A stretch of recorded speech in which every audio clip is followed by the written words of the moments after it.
आपको देखी क्राइम कानून रिपोर्ट, जिसमें पेश है अपराध से जुड़े आज के मुख्य समाचार।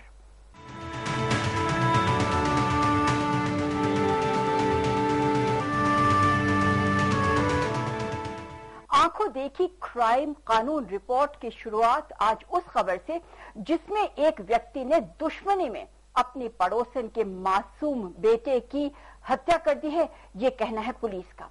वाकया है कबीर धाम छत्तीसगढ़ का, जहां एक व्यक्ति की अपने एक पड़ोसन से लंबे समय से दुश्मनी चल रही थी।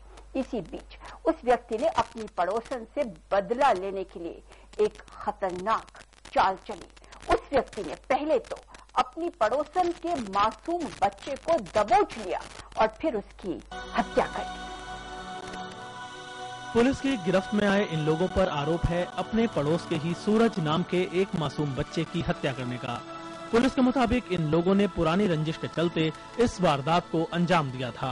कृष्णा सिंह गोड़ जो है, इसका उसके मृतक का जो माँ है अंजोरा बाई, उसके साथ जमीन के कागजात को लेकर कुछ विवाद था। उसने कृष्णा सिंह गोड़ ने आज से 4-6 महीने पहले जमीन के कुछ कागजात जो अंजोरा बाई के नाम के थे, उसको लेकर बैंक में कुछ लोन वगैरह निकालना चाहता था, पर तो अंजोरा बाई उसका विरोध कर रही थी। दिमाग में ये घूम रहा था कि मैं इस परिवार से बदला लूंगा। उस व्यक्ति के बारे में गांव में भी पता चला कि थोड़ा सा वो बदमाश किस्म का व्यक्ति है।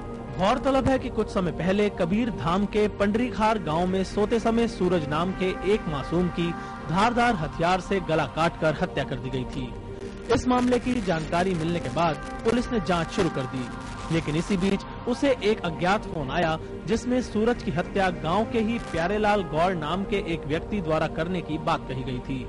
इसके बाद पुलिस ने प्यारेलाल के अलावा फोन करने वाले व्यक्ति से भी पूछताछ की, तो ये बात सामने आई कि गांव के ही कृष्णा गौड़ नाम के एक व्यक्ति ने पुलिस को भ्रमित करने के लिए फोन करवाया था। इसी आधार पर पुलिस ने कृष्णा गौड़ को हिरासत में लेकर सख्ती दिखाई, तो सारे मामले का खुलासा हो गया। जो संदेही था उस समय कृष्णा गौड़, उसके ऊपर हमको कुछ संदेह हुआ था, क्योंकि वो लगातार गांव के लोगों को बहुत सारी बातों को प्रभावित करने की कोशिश कर रहा था। इसी बीच में पुलिस को एक टेलीफोन आया और टेलीफोन में कुछ जानकारी बताई गई कि एक प्यारे सिंह गौड़ नाम का जो व्यक्ति है, जो पूजा पाठ का काम करता है, उसको घटना से करके सुबह उस घटना स्थल से निकलते हुए देखा गया है। बातें स्पष्ट हुई तो पता चला कि कृष्णा सिंह गौड़ जो इस घटना का मुख्य आरोपी है, इसने पुलिस को दिग्भ्रमित करने के लिए इस तरह की बातों को वहां पे फैलाया था।